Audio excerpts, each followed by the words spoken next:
today's message is going to be about advanced mindset and resiliency.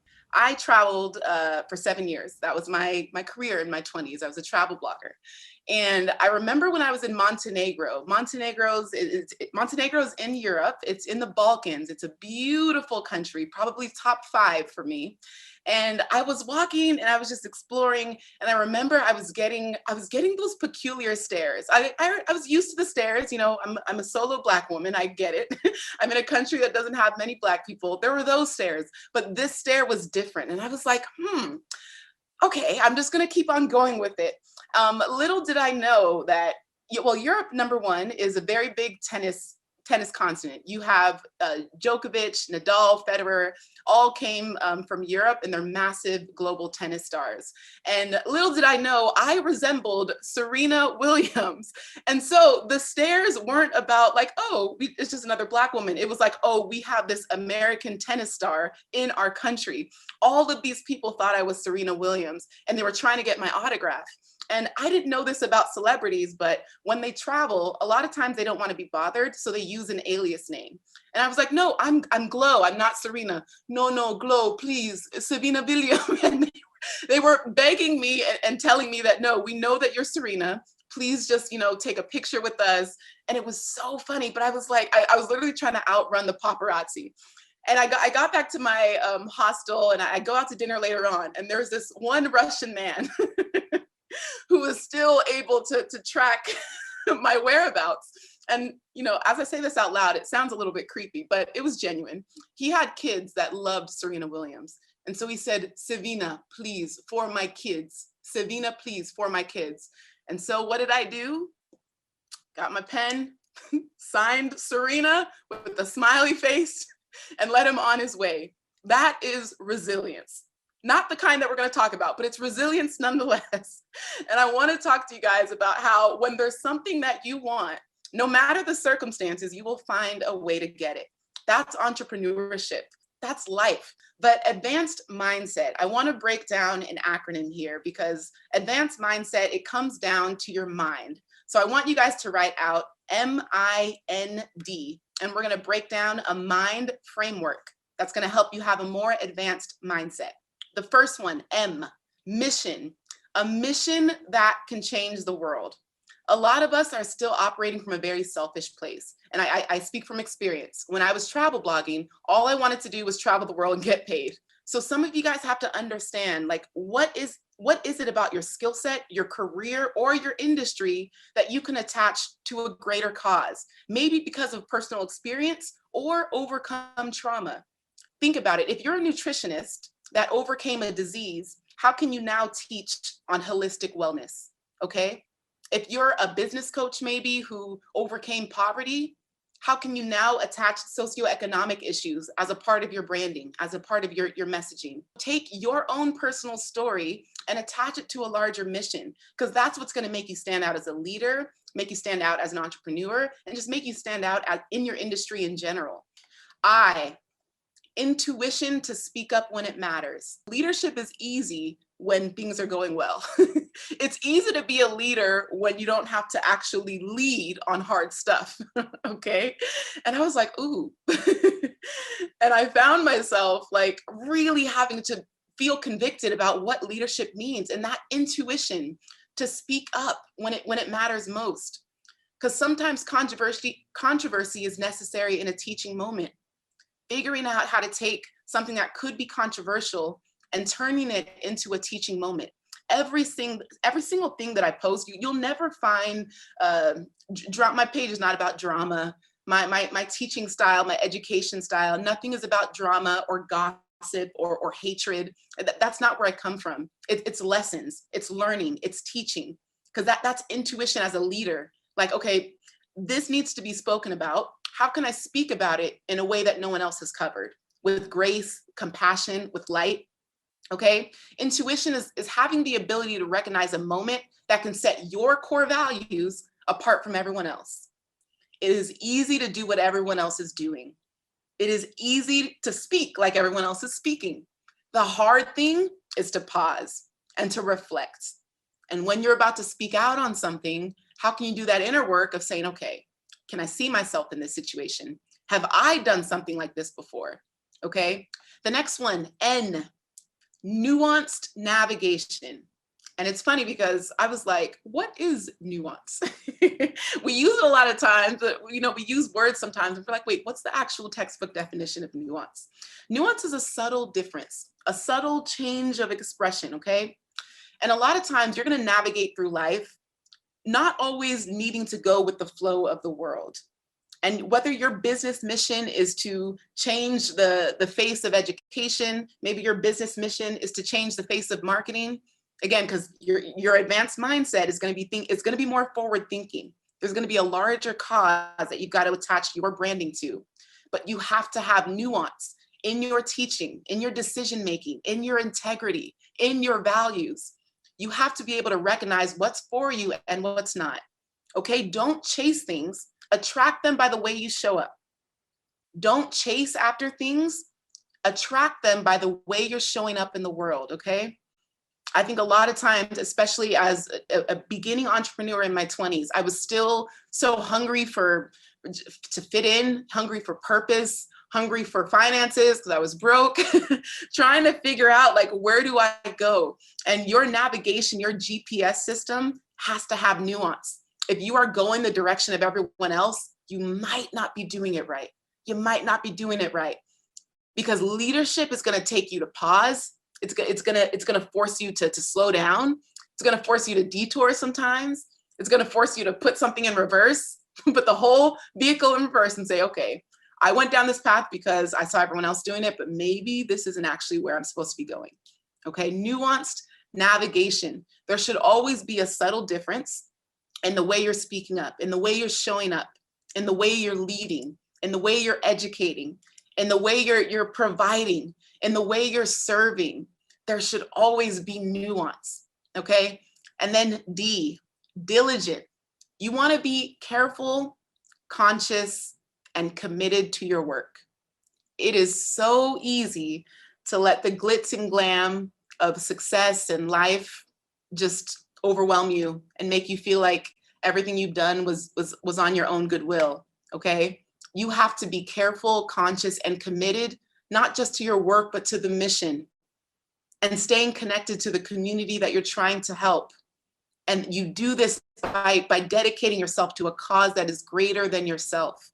And I remember I was, I think 27, I was in Jamaica the first time my blog hit 6 figures. And that was, up until that point, that was my only goal. I wanted to get paid to travel. I wanted to have a 6-figure blog. Once I get there, I'm rich, woo!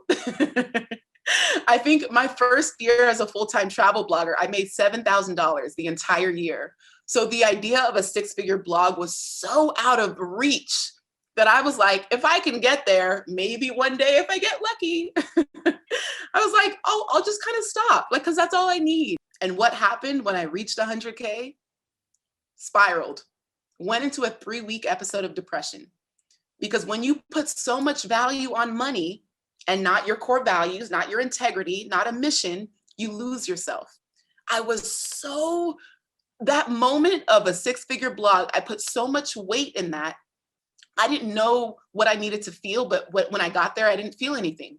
I was expecting like maybe my shower was going to feel different. Maybe glitter would like pop under my balloons or pop under my pillows. Balloons would come from the sky. Like, where is my party? Like, I've had this goal. Where's the celebration? Didn't feel anything. In fact, I regressed.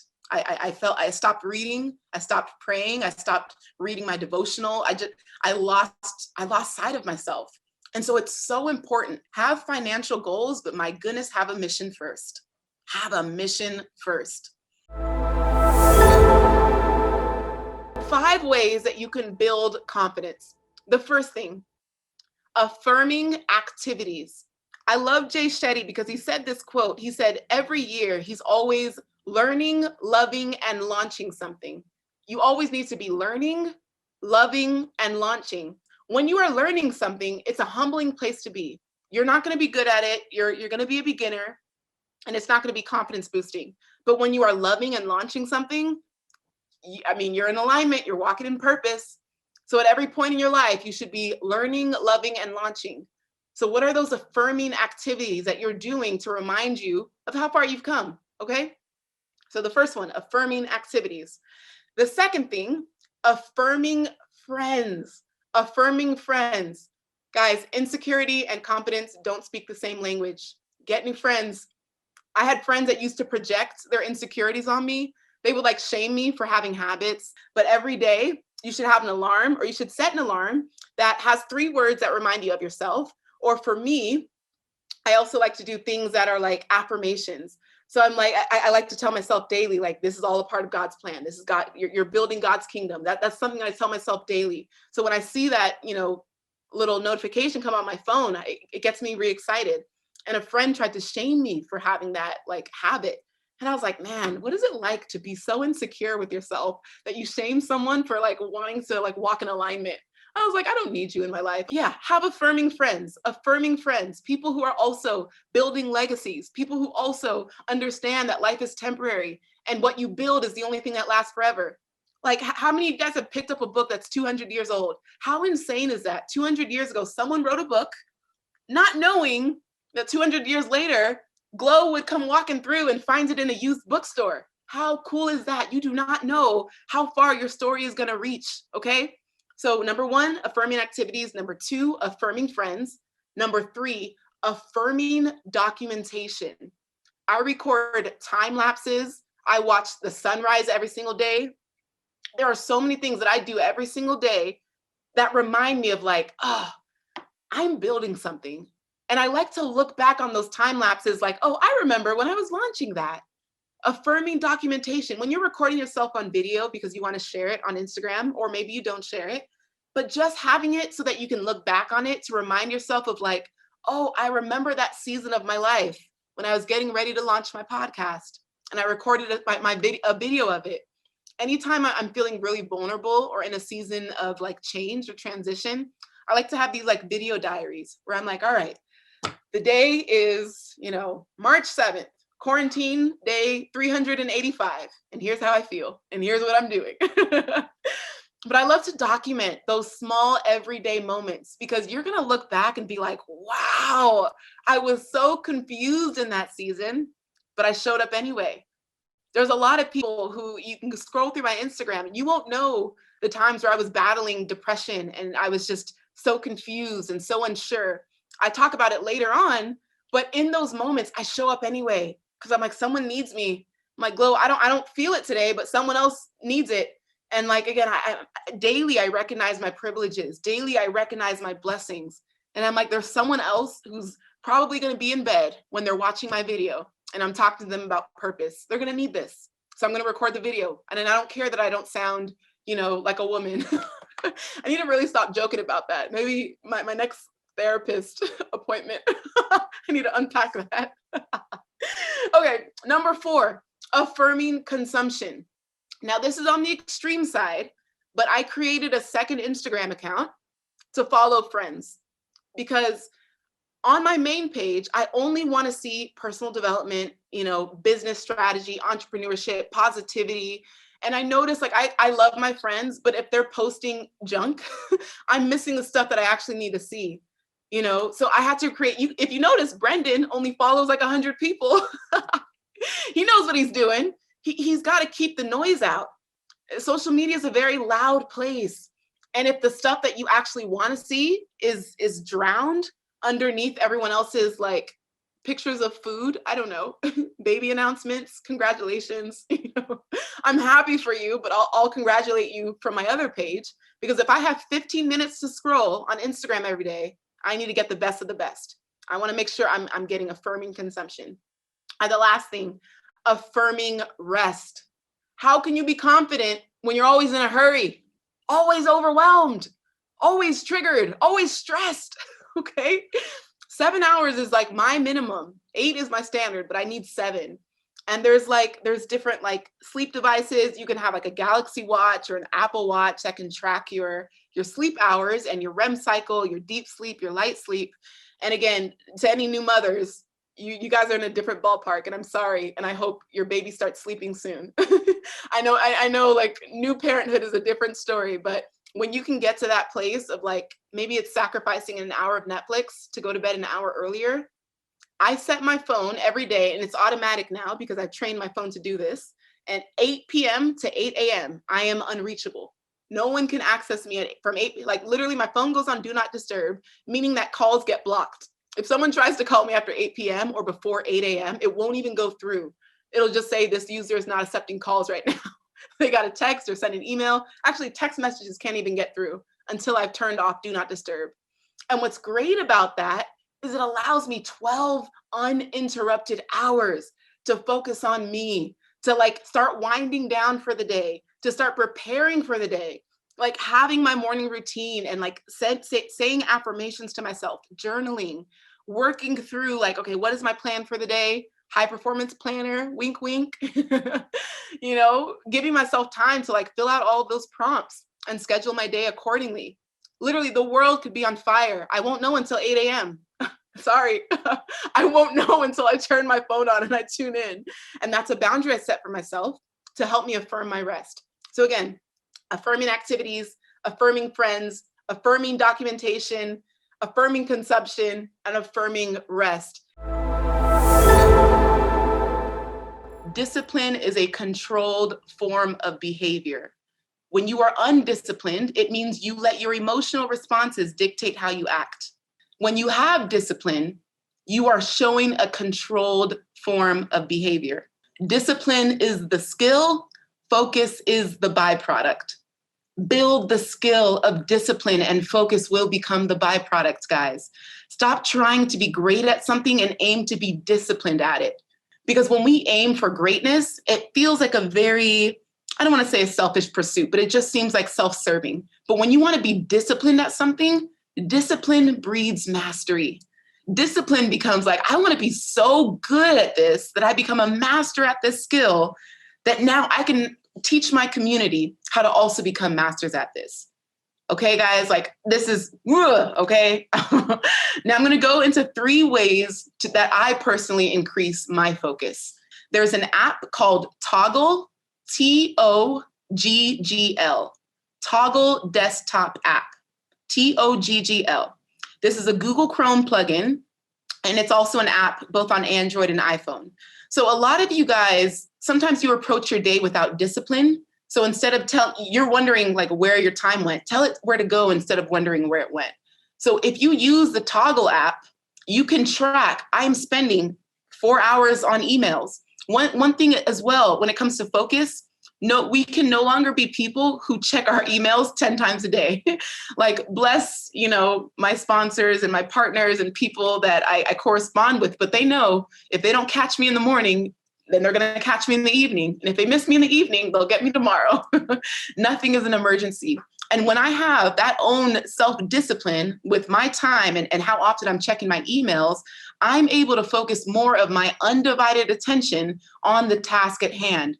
So make sure you have a discipline around how much and how often you're checking your emails.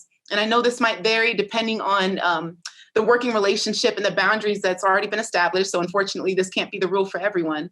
But if possible, try to find a way to only check your email twice a day, maybe 3 times max, morning, afternoon, evening.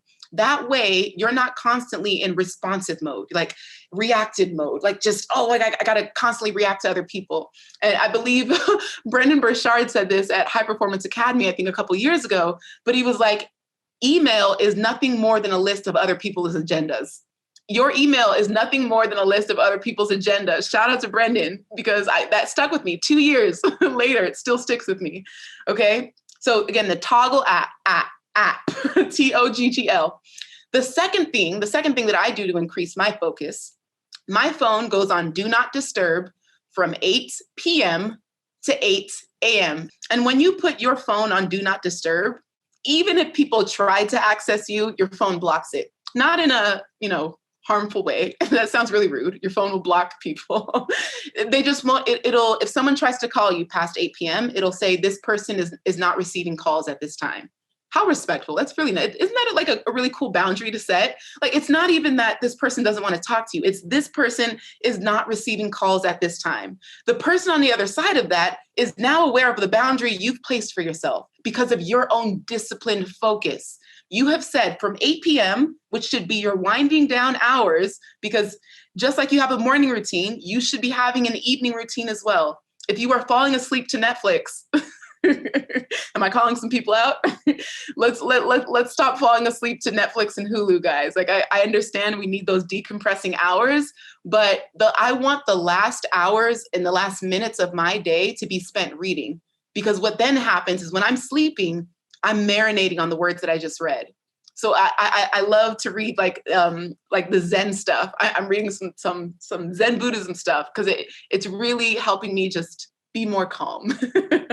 So when I read that before bed, I'm now dreaming. Well, I imagine myself dreaming and just marinating in this dream, this other dimension, wherever we go when we sleep.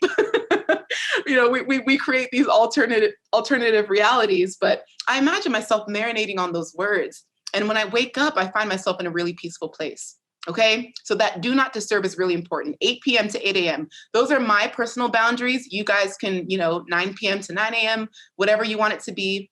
And the reason I said until 8 a.m. is because if I'm waking up at 5, that means I have 3 hours of uninterrupted meditation, journaling, prayer, workout, whatever I want my morning to be. Because a lot of us are trying to start our days pouring from an empty cup.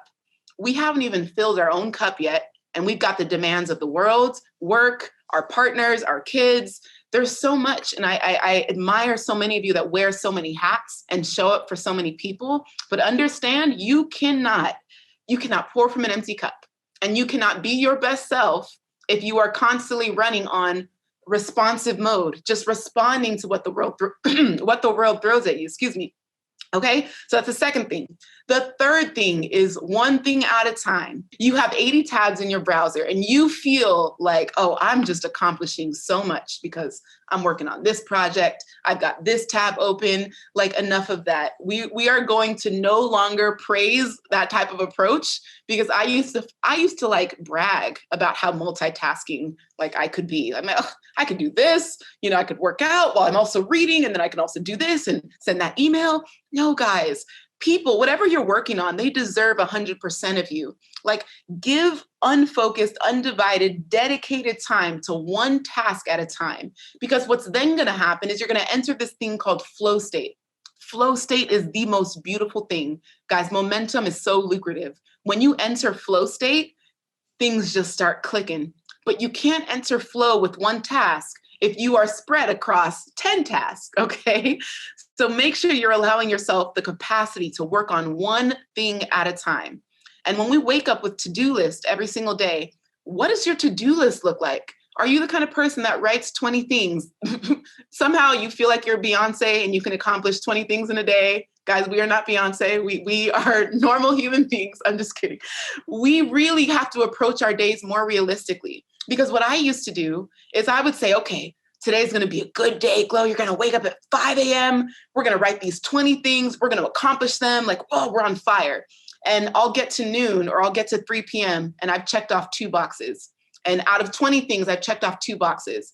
And then the rest of my day, I'm sulking over what I haven't accomplished yet. And then what happens? By the next day, I wake up in deficit with negative 18. Because of all the things that I did. And so now I have negative 18 plus the new 10 things that I miraculously need to accomplish by the next day. Okay, I want you guys to give yourself more grace and be a little more practical with the things that you put on your daily to-do list. No more than 3. And if you guys can find ways to simplify your day-to-day approach to just 3 manageable tasks, you guys will be so much more manageable and you'll be able to give yourself a lot more grace, okay? So one thing at a time, no more multitasking. And with your to-do list, no more than 3. This can be your day for personal growth. This can be that day you committed to and you remember and you go, that was the day I got myself a community. I got better coaches. I committed to making my life the absolute best that I could. This is that day. Make today your growth day. Click the button on this page and sign up right now.